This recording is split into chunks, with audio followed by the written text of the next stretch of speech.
Hello guys, this side Saif के तोमर। तो आज हम सीखेंगे कि फूड कॉस्ट कैसे कैलकुलेट करते हैं। ठीक है, उसके लिए क्या क्या चीज़ आपको चाहिए।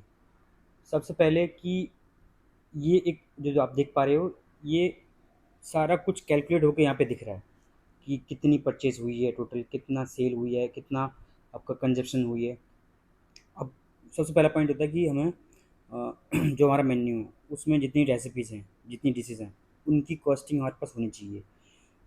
तभी हम सेलिंग प्राइस निकाल पाते हैं, तभी हम टोटल कॉस्ट निकाल पाते हैं। ठीक है, तो सबसे पहले आपको चाहिए, एक तो हो गया कि आपको पेरिसेबल आइटम आपके पास जो आते हैं वो मंथली डाटा यहाँ पे है कि आपके पेरिसेबल आइटम्स, चाहे वो वेजिटेबल हो, चाहे वो बुचरी हो, चाहे वो डेयरी हो, चाहे वो बेकरी हो, चाहे वो गार्निश की चीज़ें हों, ये सब चीज़ें है ना, प्लस चीज़ें एंड ऑल जो भी आपके रेस्टोरेंट के अकॉर्डिंग है।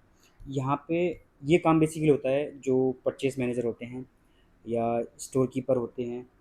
हाँ, बड़े रेस्टोरेंट्स में ये है कि सब कुछ होता है, लेकिन छोटे रेस्टोरेंट में आदमी को खुद ही मैनेज करना होता है, इतना स्टाफ नहीं होता है एक्स्ट्रा ईजी। उसके बाद आता है आपका, ये है रेसिपी कॉस्ट फॉर्मेट बेसिकली। तो ये दो तरीके से हो गया, एक हो गया सब रेसिपीज़, एक हो गया सर्विंग रेसिपीज़। सब रेसिपीज़ सपोज़ आप बना रहे हो स्टफ़ नान। ठीक है, तो अब आप क्या करोगे कि जो सब रेसिपीज़ आएंगी वो एक डो का रेसिपी, अगेन स्टफिंग का रेसिपी। अब इन दोनों को जब मिला दोगे तो आ गया आपका सर्विंग रेसिपी कि एक डो बॉल इतने ग्राम का है, इसकी स्टफिंग इतने ग्राम की है, क्योंकि आपके पास सब रेसिपीज़ हैं, उनकी कॉस्टिंग भी है। अब सर्विंग रेसिपी में आपके पास कॉस्टिंग निकालना ईजी होगा, प्रोसेस करना भी ईजी होगा, और इसका एसओपीज़ बनाना भी आपके लिए बेनिफिशियल रहेगा और ईजी होगा। तो जैसे आपने सर्विंग रेसिपी का कर लिया और सब रेसिपीज़ का कर लिया, ये दोनों फॉर्मेट है। ठीक है, सर्विंग रेसिपीज़ में आप कितना पोर्शन साइज़ दे रहे हो, क्या क्या दे रहे हो साथ में, या क्या क्या गार्निश कर रहे हो, वो सब चीज़ें, उसकी कॉस्टिंग भी सेम अगेन। और एक प्लस पॉइंट है कि जब आप कॉस्ट या रेसिपीज़ बना रहे हो या रेसिपीज़ लिख रहे हो और एसओपीज़ बना रहे हो, तब आप कोशिश करो कि जो आप किसी भी चीज़ की बना रहे हो उसकी आप इमेज डाल सको स्टेप वाइज।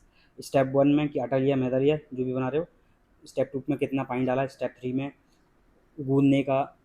हर स्टेप को ब्रेक डाउन करना है छोटे छोटे स्टेप्स में, ताकि क्या है कि कोई भी बंदा, नया बंदा आता है, उसको ईजीली बना सकता है उसको देख के, क्योंकि आपके पास वेट है यहाँ पे स्टेप्स हैं, यहाँ पे इमेज भी शो कर रहा है जिसको, जो इतना पढ़ा लिखा नहीं है या फिर कुछ भी चीज़ें हैं, तो वो वो इमेज पे देख के अपना कर सकता है, बना सकता है उस चीज़ को। ठीक है, यहाँ पे कॉस्ट कैलकुलेशंस आ जाएंगे आपके पास। ये डाटा हो गया आपके पास कि मेरी एक आइटम इतने में बन रहा है, अब कितने में आपको सेल करना है, उसके हिसाब से proper recipe food cost percentage आ जाएगा।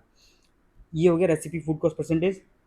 अब मंथली जो आपको फूड कॉस्ट निकालना है, उसके लिए पेरिसेबल चाहिए आपको कितना मंथली सामान परचेज हुई है, कितना कंजप्शन हुई है, कितने की। ठीक है, ये है डेली इन्वेंट्री बेसिकली कि कितने का माल आपके पास आया है, पड़ा है। इसको क्लोजिंग इन्वेंट्री बोल दो आप, या ओपनिंग इन्वेंट्री बोल दो कि आपने डे वन पे आपके पास इतने का माल पड़ा था और क्लोजिंग में इतने का पड़ा है, बीच में जो बचा हुआ है वो कंजप्शन है। ठीक है, ये जैसे हमारे पास था, दो स्टोर थे, एक मेन स्टोर था, एक हमारा किचन का स्टोर था।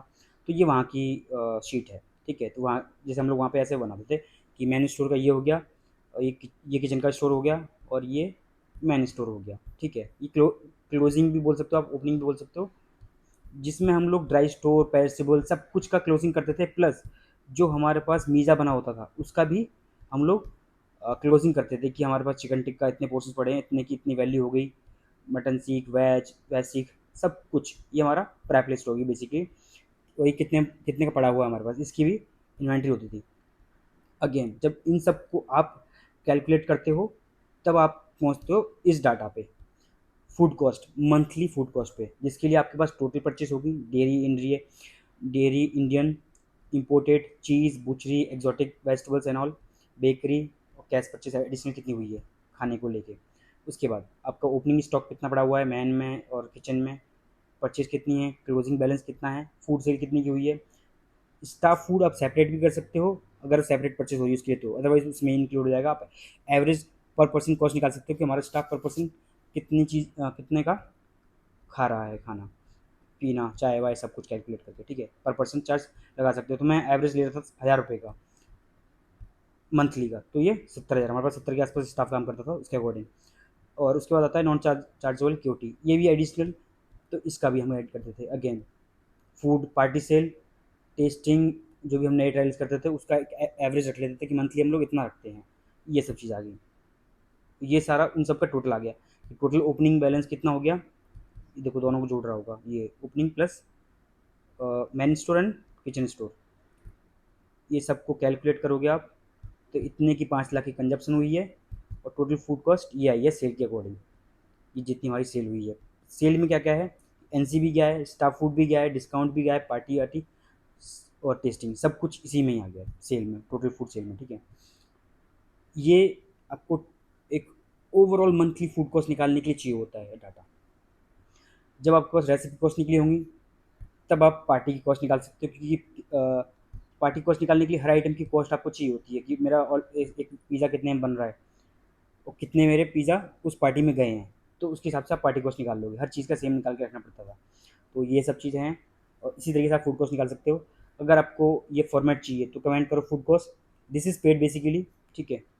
Thank you for watching. अगर आपको कोई और चीज़ सीखनी हो तो कमेंट करना। Thank you for watching.